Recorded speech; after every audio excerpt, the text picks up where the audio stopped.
Hi everyone, I'm Cheryl and welcome to the Sewing Room channel, and this is your tip of the week. If you have a computerized sewing machine, have you checked to see if there's any updates to the software in it? And how you do that is that you go to the manufacturer's website. For instance, I have a Viking sewing machine. I would go to husqvarnaviking.com. If you have a Baby Lock, it would be babylock.com. So whatever brand you have, you would go to that website. Also, before you get started, refer to your user's manual so you know what you're going to have to do. So read what you need to do here, and then once you get it downloaded, then you'd follow these instructions for finishing the update. So to get started, you're going to need this. It's a little USB stick or a memory stick or a flash drive. They've been called many things, and your computerized sewing machines should all come with one of these. Now, I'm not going to go through the steps because I take my sewing machine every year for maintenance and they automatically update it for me. But if you've never taken your sewing machine in and you've had it 3, 4, 5 years or more, you really need to take it in, and number one reason is get it cleaned because it'll operate better. But if there are any updates that have been put out since you purchased it, check with them to make sure that they do the update. One of the biggest complaints I get about people learning to sew is they say, I just can't sew a straight line. What am I doing wrong? You're probably looking at the needle, because if you are looking at the needle, your seam line is going to go all wonky. So you never look at the needle. You look at the edge of the fabric, the raw edge, and you're having it on one of the lines on your throat plate. Now the throat plate is what's under your presser foot. It's where the little feed dogs come up through. That plate will have lines on it. Some of them have lines on both sides of the area where the presser foot is. You put your fabric on one of those lines, you watch that edge, and you keep the edge of that fabric right up against that line, and you're not going to have any problems doing a straight stitch. Now, if you need to see me do it, I have beginner's sewing machine tip that I've put out recently. I'm going to have a link to that tutorial, and you can watch how I set everything up to sew a straight stitch. This is panel fabric, and I bought this piece of fabric quite a few years ago. And this panel, people either make placemats out of it or they make pillows. I usually make pillows, and I bought 4 of these. I want to embroider something in here. So when you find panel fabric that looks like this, think about what you can do on the inside. You can do another applique pattern on it and stitch that on. Also, in the last tip of the week, I told you about making your own letters. So I went over how you can make your own letters for anything, whether you're putting a name of someone on a tote bag or anything, initials, or you're writing a little saying down that you like. This is a pillow that has joy on it. Now I do have a tutorial that shows you how to go through this process also. I have one that says joy, Noel, and ho, ho, ho. And all of the O's are replaced by these little yo-yos right here, and then a button is stitched in. Now, I'm not saying that that's what you have to do on the pillow, but you can create all the letters and do a really pretty applique stitch around the edges. Now, if you want to know where to buy your panel fabric, a lot of stores sell it. You don't see it that much at Joann's. They may have a little bit, but you don't usually see anything like this. You can go to Etsy.com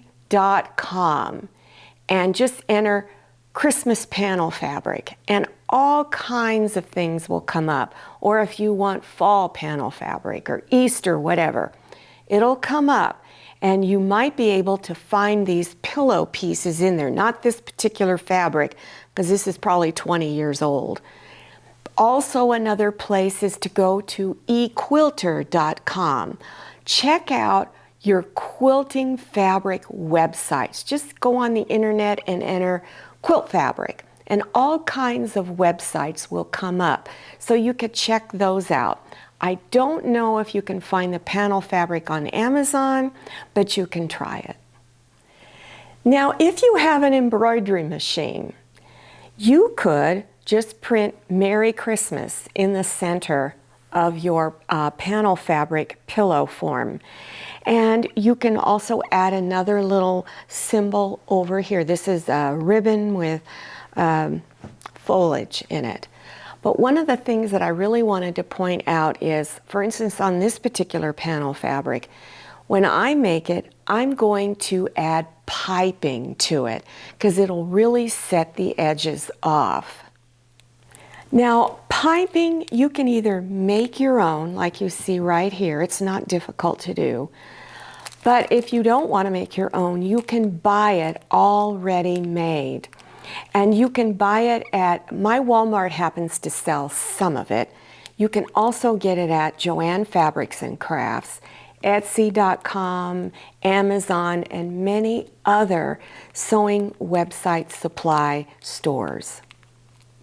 So if you're interested in learning how to put this pillow together with the ruffle on it as well as the piping, I will have a link listed below your YouTube screen. I was just in Walmart yesterday and I picked this up because it was only 98 cents. Now it's made out of some really, I guess it's felt, really inexpensive felt. And it's not put together real sturdy. But the reason why I picked it up is I wanted to show you that you can use things like this to trace around it and make your own Christmas stocking pattern. And then you can do whatever you want. Now, if you wanted to enlarge this, you would just go out farther all the way around. And if you want to make it longer, of course, you can come up this way and make it longer. I have about 3 Christmas stocking tutorials, and they're all just a little different. And one of the things people don't like is they don't want to have to draw their own. Now, I like doing it this way. I get exactly what I want.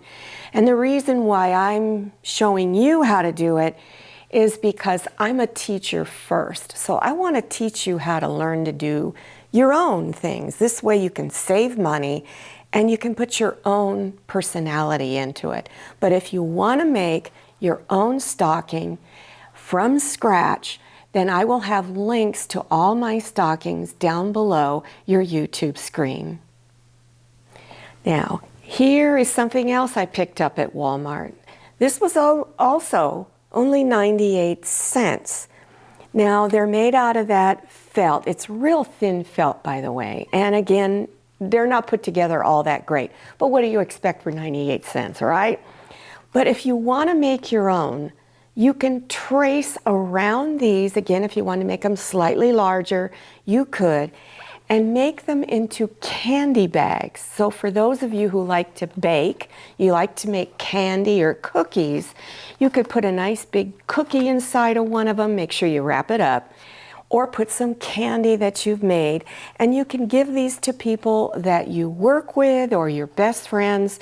This is really a nice gift. People like to get homemade gifts.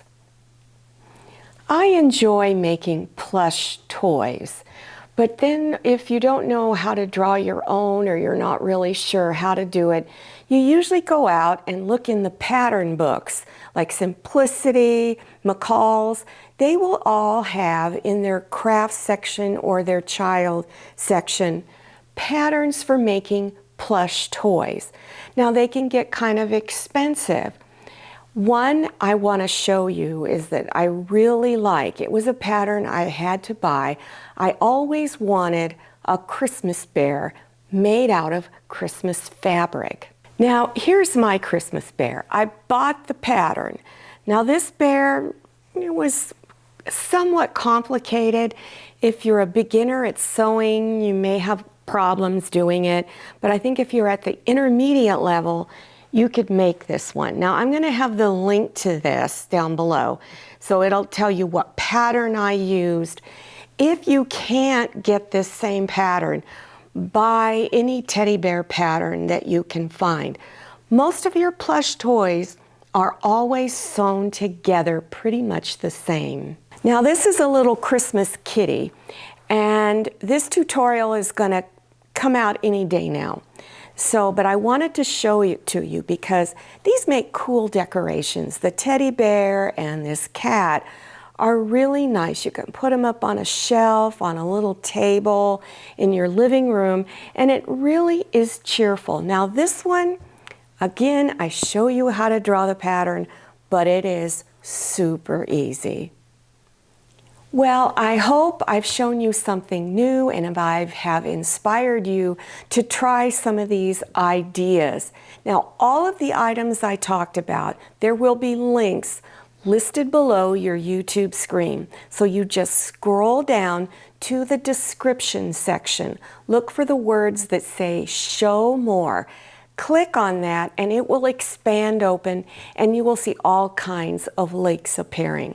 Now don't forget to follow me on Instagram and check out my Facebook page. Thank you so much for watching. I'll see you next time and happy sewing. If you like the Sewing Room channel, one of the best ways to show your support is to subscribe by clicking on that red subscribe button and give this video a thumbs up. And don't forget to click on share to share this video with your friends. And make sure you click on the bell so you receive notifications for all my new videos. I'm Cheryl. This is Manny. See you next time.